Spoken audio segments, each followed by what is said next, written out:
When a little girl in a wheelchair was dead set on meeting the most dangerous dog in the shelter, no one, at all, thought that was a solid plan. The staff kept telling her over and over, hands off that one seriously. But she totally brushed off every single warning. Everyone was holding their breath, you bet, as she rolled closer to his kennel, low-key bracing for total disaster. But instead of lunging, instead of baring teeth, the bulldog pulled a move no one ever saw coming. What happened next left the whole shelter absolutely speechless, no kidding, and turned into a story that gave everyone the feels, hands down. Zeus had been a fixture there longer than any other dog, no cap. He was a total unit of a bulldog with a wide chest, a thick scarred neck, and eyes the color of burnt amber. The vibe he gave off? Totally intimidating, and everyone high-key feared him, for real. On his intake card, someone had scrawled in bold red marker, "Aggressive, use caution." Every single morning, volunteers faced his kennel with a real sense of dread. He'd stand stock still, teeth bared, his whole body just vibrating with tension. No matter how softly they spoke, no matter what treats they offered, Zeus never, ever chilled out. "He's just too far gone," one staffer whispered, low-key sad, as she slid his water bowl inside. "Some dogs, they just never bounce back." What had broken him? Nobody had a single clue, for real. Zeus had been found wandering on the outskirts of Cheyenne, Wyoming. Skinny, filthy, with a frayed rope still hanging from his collar. He'd growled the whole ride back in the truck, no kidding, and ever since he hadn't wagged his tail even a little, not once.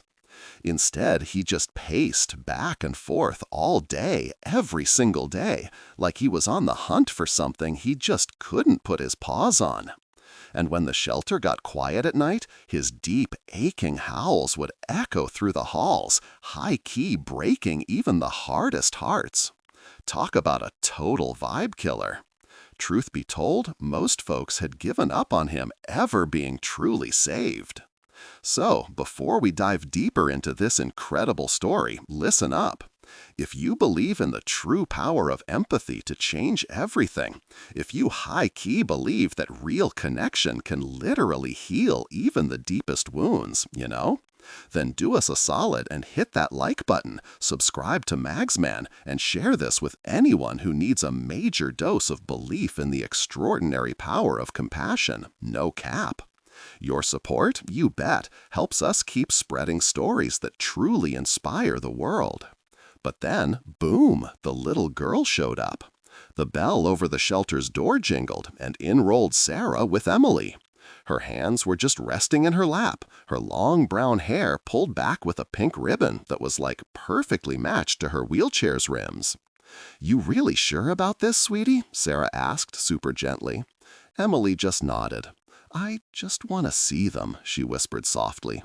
The receptionist gave a kind smile, even though her eyes kept darting toward the far end of the row where Zeus's kennel was chilling in the shadows. Volunteers opened doors for the chiller dogs. A golden retriever gave Emily's hand a big lick. Then a beagle wagged his whole body with pure excitement. Emily totally giggled, but her eyes kept low-key drifting down the aisle to that dark cage at the very end. When they reached Zeus, the shelter manager rushed right over. "Sweetheart, maybe we should skip this one," she said firmly. "He's just not good with visitors, bless his heart." From inside, a deep, rumbling growl rolled right through the bars, for real. Emily tilted her head, listening. She couldn't see his bare teeth, but she could high-key hear the pain behind that sound. "I want to meet him," she whispered, no cap. Her mom, totally froze. "Emily, please!" But Emily's eyes never left the cage. Honestly, something in her quiet but firm voice made everyone else just step way back. Sarah hesitated, then slowly, carefully wheeled her forward until Emily's chair was just inches from Zeus's kennel, low-key tense. The growl deepened, his whole body coiled super tight, his eyes glued to the turning wheels of her chair. "Easy now," Emily whispered. No one watching, for real, knew if she was talking to him or herself. Sarah's heart was just pounding like a drum, you bet. "Sweetie, maybe we should—" "No," Emily said, so calm and steady it was iconic. "He's just scared, no cap." Honestly, no one dared to argue with that. Emily took a deep breath, and then she just started talking for real. "Hi, my name's Emily. I know you don't want me here." Zeus's ears flicked forward, then back. That growl, it low-key faded into a soft, tired whine. "I didn't want to be here either," she continued, her eyes getting all teary, you know. "When I got hurt, I honestly thought I'd never feel happy ever again." For the first time ever, Zeus just stopped pacing, no cap. Slowly, he lowered his head to the floor. His shoulders visibly loosened. His breathing slowed right down. The staff stared, totally stunned, for real. No one had ever seen Zeus do anything but snarl and pace, you bet. But now, he was listening, and maybe, just maybe, he was feeling a little hope, you know? Emily lifted her hand. Sarah's heart was doing a hardcore rhythm section in her chest, but she didn't stop her. Her fingers brushed against the cold steel bars, low-key a brave move. Zeus's amber eyes tracked her hand, super wary. "It's okay," Emily whispered. "I'm not here to hurt you." At first, he legit flinched back, and for a second she even doubted herself, you know. But then, with slow, almost hesitant steps, Zeus moved forward again. His wet nose just barely touched her fingertips. It was like a moment for the ages, no kidding. Emily's breath totally caught in her throat, for real. She turned her palm upward and waited. The bulldog leaned right in, pressing his heavy muzzle against her soft hand. Wow! He let out a long, low sigh. His eyes fluttered shut, and the tension just melted from his whole frame. The energy shifted big time. A volunteer covered her mouth, low-key trying to hold back a full-on sob. The manager, you bet, wiped at her eyes, whispering, "I just can't believe it." Emily, sweet thing, stroked his scarred cheek, her fingers brushing over his rough fur. "You're not a bad dog. You're just sad." When Zeus opened his eyes again, they weren't the eyes of a monster at all. They were tired, sure, but high-key full of something that looked like pure hope. She gently brushed her lap. "Come here," she whispered. And for the first time since he'd ever arrived, no cap, Zeus actually crawled forward. He lowered his big head super gently into the crook of her arm. The whole shelter let out one big collective exhale, for real. Volunteers exchanged looks, absolute tears streaming down their faces, you bet. Emily's mom, Sarah, just dropped to her knees right there beside them. Her hand, trembling, went straight to her chest. She hadn't seen her daughter smile, not like that, since the accident. It was a small smile, but oh so real. Like a fierce light, you know, breaking through the darkest night. Zeus trembled, leaning deeper into her lap, his sorrow literally just slipping away from him. The growling, pacing creature they knew, gone.